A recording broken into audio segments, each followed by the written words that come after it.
Early in 1912, I left my post as a science master at Dulwich College in South London and set about arranging a tour around the United States in the early spring of that year. I decided to cross in the latest addition to the White Star Fleet, the RMS Titanic, because it seemed it would be rather a novelty to be on board the largest ship yet launched. The night before sailing, the night of Tuesday, April the 9th, I spent in a hotel in Southampton. It's pathetic to recall that as I sat the following morning in the breakfast room, from the windows of which could be seen the four huge funnels of the Titanic towering over the roofs of the various shipping offices opposite, there sat behind me three of the Titanic's passengers discussing the coming voyage and estimating, among other things, the probabilities of an accident at sea to the ship. As I rose from breakfast, I glanced at the group and recognized them later on board. But they were not among the number who answered to the roll call on the Carpathia on the following Monday morning. Soon after noon, the gangways were withdrawn and the Titanic moved slowly down the dock. We dropped down Spithead, past the shores of the Isle of Wight, and in the calmest weather made for Cherbourg, stopping briefly to pick up passengers and mail before setting sail for Queenstown. We took on board our pilot and ran slowly towards the harbour with the sounding line dropping all the time, and came to a stop rather suddenly, our screws churning up the bottom and turning the sea brown with sand from below. To stand as far astern as possible and to look over the side from the top deck, forwards and downwards, to where the mail tenders rolled at her bows, it was easy to appreciate what a magnificent boat the Titanic was. So stately and quite enormous. There's very little to relate from the time of leaving Queenstown on Thursday to Sunday morning. The sea was calm, so calm indeed that very few were absent from meals. The wind was westerly or southwesterly, but often rather cold, and with the thought that we had seen the last of land until we set foot on the shores of America, I spent a good deal of time in the library, reading and writing letters to friends, which I posted in the box outside the library door. Possibly they are there yet. Coming now to Sunday, it'll be interesting perhaps to give the day's events in some detail. Service was held in the saloon by the purser in the morning, and going on deck after lunch, we found such a change in temperature that not many cared to remain to face the bitter wind. The wind, I believe, created entirely by the ship's rapid motion through the chilly atmosphere. Returning to the library, I stopped for a moment to read the day's run and to observe our position on the chart. The Reverend Mr. Carter, a Church of England clergyman, was similarly engaged, and he asked me if I was well enough acquainted with the purser to request the use of the saloon for a hymn sing-song in the evening. I'm happy to say the purser gave his consent at once. I'd enjoyed several conversations with Mr. Carter. He spoke of the impossibility of conducting his parish work without the help his wife gave. I mention the Carters particularly because they were good people who I didn't see again. The library was crowded that afternoon, owing to the cold on deck, but through the windows the sun shone brightly, auguring a fine night and a clear day ahead, and the prospect of landing in 2 days in New York was generally satisfying to us all. I can look back and see every detail of the library that afternoon. The beautifully furnished room with lounges, armchairs, and small writing or card tables scattered about, writing bureaus round the walls of the room, and the library in glass-cased shelves flanking one side, all finished in mahogany, with white-fluted wooden columns that supported the deck above. Through the windows, there's the covered corridor reserved by general consent as the children's playground. In the corridor is a man and his wife with 2 children. They're all young and happy. He's dressed in a grey knickerbocker suit, a camera slung over his shoulders. I didn't see any of them again. Close beside me, so near that I cannot avoid hearing scraps of their conversation, are 2 American ladies, both dressed in white, young, probably friends only. One had been to India, returning by way of England. The other is a schoolteacher, a graceful girl with a distinguished air, heightened by a pair of pince-nez. Engaged in conversation with them is a gentleman whom I subsequently identified from a photograph as a well-known resident of Cambridge, Massachusetts. Genial, polished, with a courtly air towards the ladies. A child breaks in on their conversation from time to time. I saw none of this group again. In the opposite corner are a young American cinema photographer and his French wife who plays Patience. He sits back in his chair, interposing from time to time. I didn't see them again. In the middle of the room are 2 Catholic priests, one quietly reading, the other dark, bearded, with broad-brimmed hat, talking earnestly to a friend in German about something in the open Bible in front of him. I saw none of them again. Many other faces recur to thought. Of all the people in the library that afternoon, I can remember only 2 or 3 who found their way to the Carpathia. Looking over this room with his back to the library shelves is the library steward, thin, stooping, sad-faced, and generally with nothing to do but serve out books. After dinner, Mr. Carter invited all who wished to the saloon, and to the accompaniment on the piano of a young Scottish engineer, going out to join his brother fruit farming at the foot of the Rockies. He started some 100 passengers singing hymns. It was curious to see how many requested hymns dealing with dangers at sea.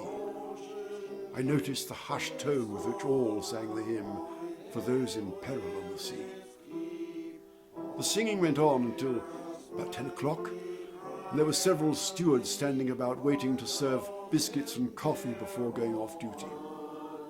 Mr. Carter brought the evening to a close, thanking the purser for the use of the saloon, and saying a few words on the happiness and safety of the voyage hitherto, of the great confidence all felt on board this great liner with her steadiness and her size, and the happy outlook of landing in a few hours in New York. I retired to my cabin at about 11:15. I'd been fortunate enough to secure a 2-berth cabin to myself, D56, quite close to the saloon and most convenient in every way for getting about the ship. After undressing and climbing into the top berth, I read from about 11:15 to about 11:45. During this time, I noticed particularly the increased vibration of the ship, and I assumed we were going at a higher speed than at any time since we sailed from Queenstown. 2 things led me to this conclusion. First, that as I sat on the sofa undressing with bare feet on the floor, the jar of the vibration came up from the engines below very noticeably. Second, that as I sat up in the berth reading, the spring mattress supporting me was vibrating more rapidly than usual. And this cradle-like motion was always noticeable as one lay in bed. But that night, there was certainly a marked increase in the motion. And then, in the quietness of the night, broken only by the muffled sound that came to me through the ventilators of stewards talking and moving along the corridors, there came what seemed nothing more than an extra heave of the engines and a more than usually obvious dancing motion of the mattress on which I sat. Nothing more than that. No sound of a crash or anything else. No sense of shock. No jar that felt like one heavy mass meeting another. and presently the same thing repeated, with about the same intensity. The thought came to me that they must have still further increased the speed. And all this time the Titanic was being cut open by an iceberg, and water was pouring in her side. It fills me with astonishment now to think of it. Here was this enormous vessel running starboard side onto an iceberg, and a passenger sitting quietly in bed reading felt no motion or list to the opposite side, and this must have been felt had it been more than the usual roll of the ship. Never very much in the calm weather we'd had. And so, with no thought of anything serious having happened to the ship, I continued my reading. And still the murmur from the stewards and from adjoining cabins, and no other sound. No cry in the night, no alarm given. But in a few moments, I felt the engines slow and stop. The dancing motion and the vibration ceased suddenly, after being part of our very existence for 4 days.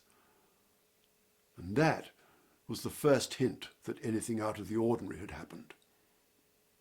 I jumped out of bed and slipped on a dressing gown over my pyjamas, put on shoes and went out of my cabin into the hall near the saloon.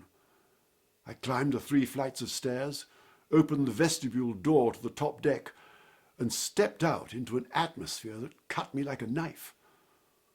Walking to the starboard side, I peered over and saw the sea some 70 feet below, calm and black. Forward, the deserted deck stretching away to the first-class quarters and the captain's bridge, and behind, the steerage quarters and the stern bridge. Nothing more. No iceberg on either side or astern as far as we could see in the darkness. There were 2 or 3 men on deck, and with one, the Scottish engineer who had played the piano earlier, I compared notes. He had just started to undress when the engine stopped, and had come up at once, so he was fairly well clad. All being quiet and still, we went down to the next deck. Through the windows of the smoking room we saw a game of cards going on, with several onlookers, and went in to inquire if they knew more than we did. But none of them had gone on deck to make any inquiries, even though one of them had seen an iceberg go by, towering above us. He'd called the others' attention to it, and they all watched it disappear astern, but then at once resumed the game. I expect the iceberg has scratched off some of her new paint, and the captain doesn't like to go on until she's painted up again, said one. We laughed, and one of the players, pointing at the glass of whisky standing at his elbow, said, "Just run along the deck and see if any ice has come aboard. I'd like some for this." I never saw any of the occupants of that smoking room again. Nearly all young men, full of hope for their prospects in a new world. I decided to go on deck again, but as it was too cold to do so in a dressing gown, I went to my cabin, dressed in a Norfolk jacket and trousers, and walked up again. There were now more people walking about, but no new information was forthcoming. The ship had now resumed her course, moving very slowly through the water, with a little line of white foam either side of the bow. I think we were all glad to see this.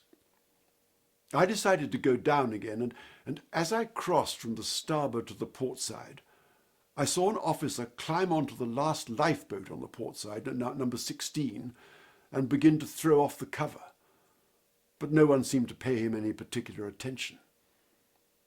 As I passed to the door to go down, I looked forward and saw, to my surprise, an undoubted tilt downwards from the stern to the bows. Only a slight slope, which I don't think anyone had noticed. At any rate, they had not remarked on it. So I went back to my cabin and sat on the sofa and read for some 10 minutes. And then I heard through the open door above, "All passengers on deck with lifebelts on." I placed 2 books I was reading in the side pockets of my Norfolk jacket, picked up my lifebelt and my dressing gown, and walked upstairs tying on my lifebelt. Upon reaching the top deck again, I found many people assembled there, some fully dressed with coats and wraps, well prepared for anything that might happen. Others had thrown wraps hastily around them when they were called and were not equipped to face the cold of that night. Fortunately, there was no wind to beat the cold air through our clothing. Even the breeze from the ship's motion had died entirely away, for the engines had stopped again, and the Titanic lay peacefully on the surface, motionless.